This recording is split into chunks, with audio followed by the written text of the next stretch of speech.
Hello, my name is Picofazzi, and this is my presentation on interpretability and explainability of deep neural networks.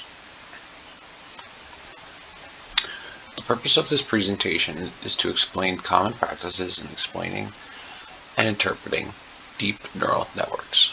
There are two categories of explanation: explanations that give insight into model training and generalization, and explanations that give insight into model predictions. Different users at different stages of software and have different requirements. It is only possible to represent relative advantages given the explainability goal that needs to be achieved. Visualization methods express an explanation by highlighting through scientific visualization characteristics of an input that strongly influence the output of a DNN.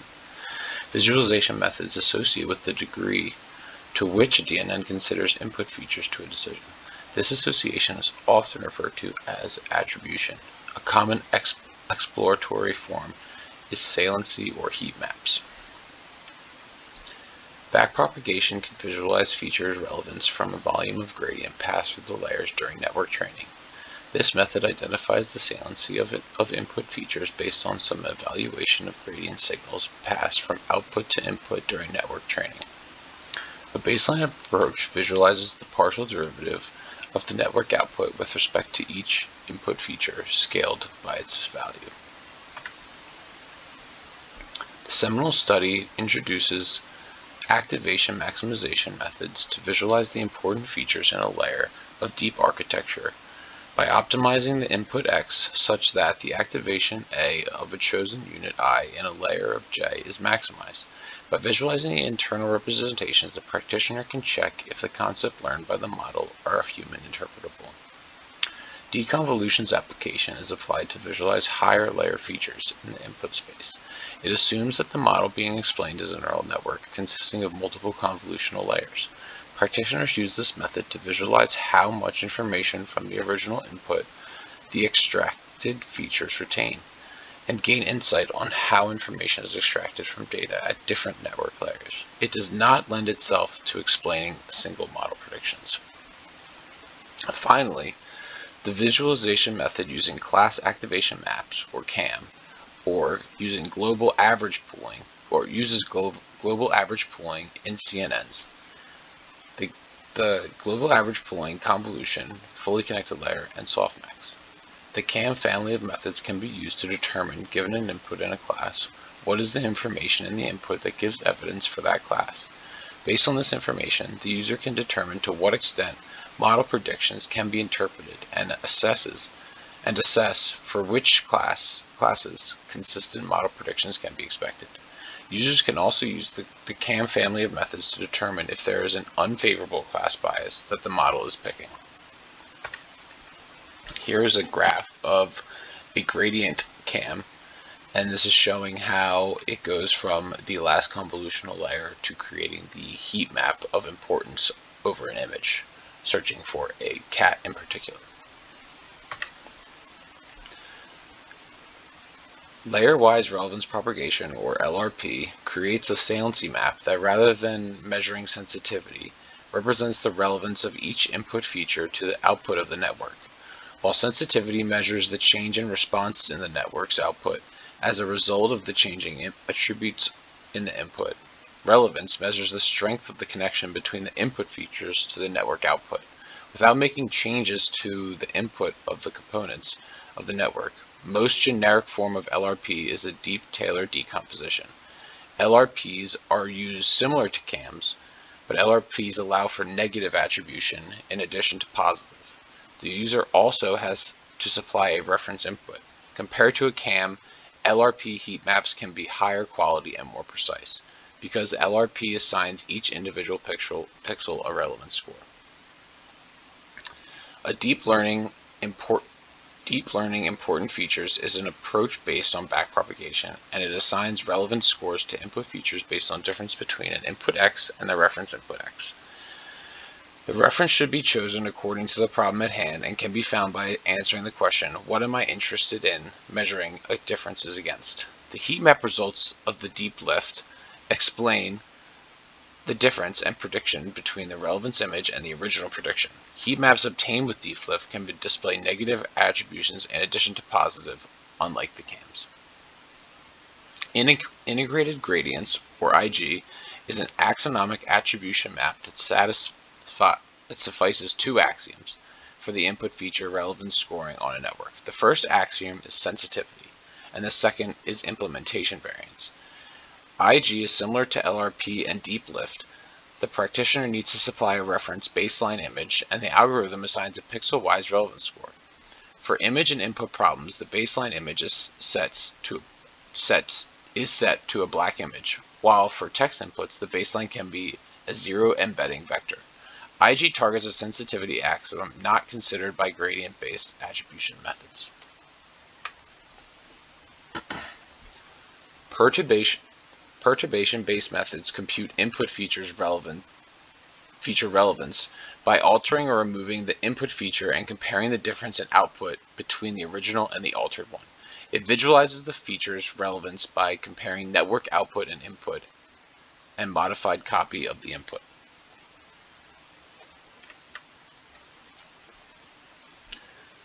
Some examples of perturbation visualization. Occlusion sensitivity is applicable for spatial data and sweeps a gray patch across the occlusion that includes the spatial values over the input and sees how the model prediction varies when the patch covers different regions of the input. The reason behind this approach is that the model's performance decreases when the model does not have access to the relevant information. Thus, the more that the model performance decreases, the more the relevant excluded region is assumed to be. When a significant portion of the image is swept, the information can be used to create a sensitivity heat map. The practitioner can use this method to measure how sensitive a model is for a particular part once that input is removed. Occlusion sensitivity is unable to handle features in the input that might co-occur. Representation erasures, an example of perturbation-based method for natural language input. To measure the effectiveness of each input of a word or a dimension of intermediate hidden activities. The method erases the information by deleting a word of a setting dimension to 0 and observe the influence on a model predictions correspondingly. Practitioners can use RE to achieve the same goals as occlusion sensitivity to measure how sensitive a model is to a particular part of a removed input. Compared to occlusion sensitivity, this method can handle the combination of erasures, and it becomes possible to take into account co-occurring input features. Meaningful perturbation is defined as an explanation as a meta-predictor, which is a rule that predicts the output of a black box. A practitioner can use meaningful perturbation to find regions in input that the model's output is sensitive to. In contrast to the perturbation methods, information is never entirely removed from the image, and the amount of perturbation is kept to a minimum. Because of this, the resulting heat map is more concentrated around the region of interest. The number of spurious areas is far less compared to the others. From a practitioner's perspective, this makes for a more easily interpretable heat map. Now finally, prediction difference analysis proposes a rigorous approach to delete information from an input and measures its influence accordingly. The practitioner can use this method to gain an insight into which regions in the input the model is sensitive to and how perturbations in various model regions affect the output. Compared to other perturbation-based methods, prediction difference analysis applies a conditional sampling algorithm to determine which regions are perturbed with Gaussian noise. From a practical perspective, this leads to heat maps indicating positive and negative regions of interest for a specific class. Model distillation. Model distillation refers to a class of post-training explanation methods where the knowledge encoded with a trained deep neural network is distilled into a representation amiable for explanation by a user. This representation can take the form of more interpretable machine learning methods. Model distillation develops a separate white box machine learning model that is trained to mimic input-output behavior of the DNN. The white box model is inherently explainable and is meant to identify the decision rules or input features influencing the DNN. A distilled model in general learns to imitate the actions or qualities of an opaque DNN over the same data. It is a myth that the distilled form of a DNN necessarily underperforms compared to the original DNN. Conceptually, this may be because a distilled model has access to information from the trained DNN, including the input features it found to be discriminatory and feature or output correlations relevant for classification. This distilled model can use this information directly during training, thus reducing the needed capacity of the distilled model. Since the distilled model still takes the original data as input, it may be further useful as a transparent view of how the input features become relevant to the actions of the DNN. Interpreting distilled model will not give deep insights into the internal representations of the data the DNN learns, or say anything about the DNN's learning process, but it can at least provide insights into the features, correlations, and relational rules that explain how the DNN operates. Model distillation techniques can be broken down into two categories: local approximation and model translation.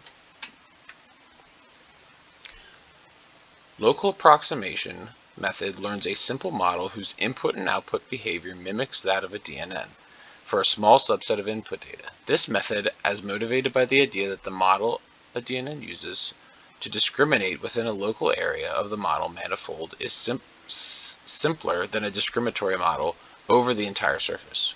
While the inability to explain every decision of a DNN may seem unappealing, it is often the case that an analysis practitioner is most interested in interpreting the DNN actions under a particular subspace. Local Interpretable Model Agnostic Explanation, or LIME, is the most popular local approximation method. LIME gained popularity because it is one of the earlier methods that combined a model-agnostic framework with local model explanations. The strength of LIME lies in the validation of the method with non-expert human practitioners. LIME makes use of occlusion to find regions in the input that the model is sensitive to, similar to perturbation-based methods. However, LIME aims to generalize the explanations in a local region around a reference image by learning the interpretable model. In practice, this means that the practitioner only needs one local LIME model for each set of similar inputs. Once a practitioner has a local LIME model, they do not need to retrain. This is useful for data that is distributed with low variance. Shapely additive explanations, or SHAPE, more commonly referred to Shapely.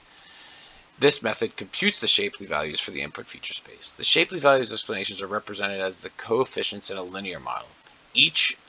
Even though SHAPE is considered a local approximation method, it can run multiple times to obtain a global explanation. Like LIME, SHAPE was also validated with real human practitioners, and the results show that SHAPE explanations are better aligned with human intuition compared to several other LIME methods, or several other methods including LIME.